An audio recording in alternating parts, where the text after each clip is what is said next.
Brought to you by Physics Wala.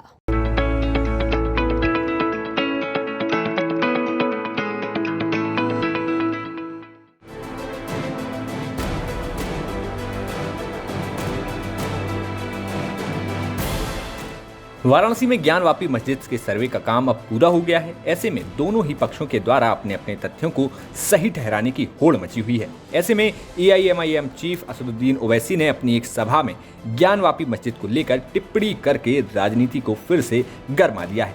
जहां अब तक ये मामला कोर्ट में चल रहा था, तो वहीं ओवैसी के भाषण के बाद सभी पक्षों की तरफ से इस मामले पर प्रतिक्रिया आने लगी है। लेकिन प्रतिक्रिया जानने से पहले ये जान लीजिए कि आखिर ओवैसी ने कहा क्या था।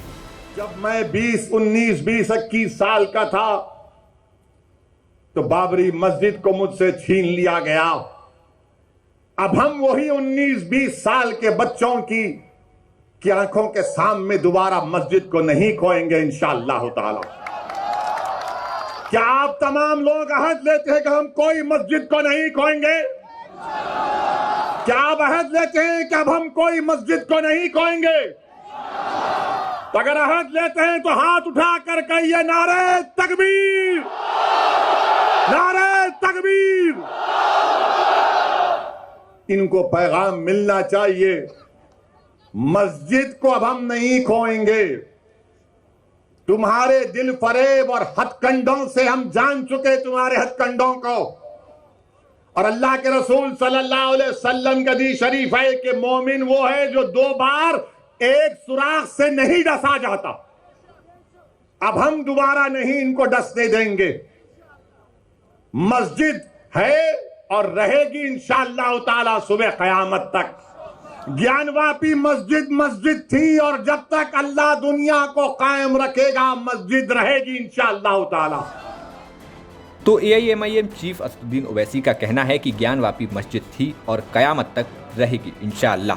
बस इसी मसले पर अब सरकार और भाजपा नेताओं की तरफ से प्रतिक्रिया आने लगी है। यूपी के डिप्टी CM ब्रजेश पाठक से जब हमने ओवैसी की टिप्पणी को लेकर सवाल किया तो सुनिए क्या बोले ब्रजेश पाठक। वो कह रहे हैं कि हम अयोध्या में मस्जिद खो चुके हैं, अब वाराणसी ज्ञानवापी को नहीं छोड़ेंगे। इस प्रकार के लोग केवल सुर्खियां बटोरने के लिए इस प्रकार का बयान देते हैं। हमारा मानना है कि भारत का संविधान और भारत की न्यायपालिका सर्वोपरि है और सभी लोग उसका सम्मान करते हैं। उसके तहत ही हम लोग काम करेंगे। सर, अगर देखा जाए तो जो असदुद्दीन ओवैसी की तरफ से जो बयान दिया जा रहा है, कहीं लगता नहीं कि इस तरीके से जो माहौल खराब करने की कोशिश की जा रही है? केवल अखबार में छपने के लिए इस प्रकार के बयान लोग देते हैं। वो जानते हैं कि हिंदुस्तान संविधान से चलेगा और हिंदुस्तान भारत के कानून के तहत चलेगा। न्यायपालिका पूरी तरह से जो निर्णय देगी उसका हम पालन करेंगे। सर, लंबे समय से विवाद चला आ रहा था, लेकिन आज एक तरीके से सर्वे में ये कहा गया कि बाबा मिल गए, तो इसको कैसे देखते हैं? इस विवाद एक दिशा की तरफ मुड़ा है। देखिए, अभी न्यायालय में प्रोसेस चल रहा है और न्यायालय में जो केस विचाराधीन होते हैं उसके बारे में बहुत कुछ नहीं कहा जा सकता। हम सिर्फ यही कह पाएंगे कि जो भी निर्णय न्यायालय देगा उसका अनुपालन हम करेंगे।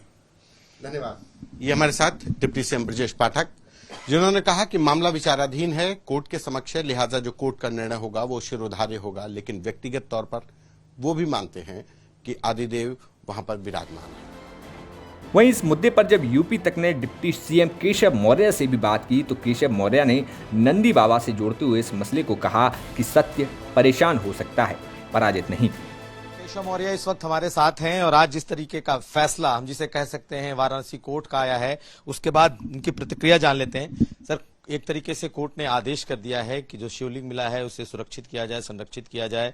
पहले तो आप इस फैसले को किस तरीके से देखते हैं? जो प्राप्ति हुई है, जिसे कहा जा रहा है हिंदू पक्ष कि वहां शिवलिंग मिला, उसको कैसे देखते हैं? मैं माननीय न्यायालय के फैसले का हृदय तल से स्वागत करता हूं। एक शिव भक्त के रूप में मैं बाबा विश्वनाथ जी के मंदिर में गिनती मुझे नहीं मालूम मैं कितनी बार वहां पर गया हूं और कितनी बार बाबा का अभिषेक किया हूं और कितनी बार श्रृंगार गौरी के माता के चरणों में भी पुष्पांजलि की है। कितनी बार मैंने नंदी बाबा को प्रतीक्षा करते हुए देखा है। और आज के समाचार से मैं ही नहीं, देश का हर शिव भक्त खुशी से झूम रहा होगा कि जो सच था वो सामने आ गया। इसलिए कहा जाता है कि सत्य परेशान हो सकता है, परास्त नहीं हो सकता। फिलहाल ज्ञानवापी मस्जिद मामले में सर्वे का काम पूरा हो चुका है और सर्वे टीम 17 मई को कोर्ट में अपनी रिपोर्ट दाखिल करेगी, जिसके बाद उन तमाम राजनीतिक अटकलों पर विराम लगने की उम्मीद है जिनसे लगातार राजनीतिक पार्टियां अपनी अपनी रोटियां सेकने में लगी हुई हैं। ब्यूरो रिपोर्ट, यूपी तक।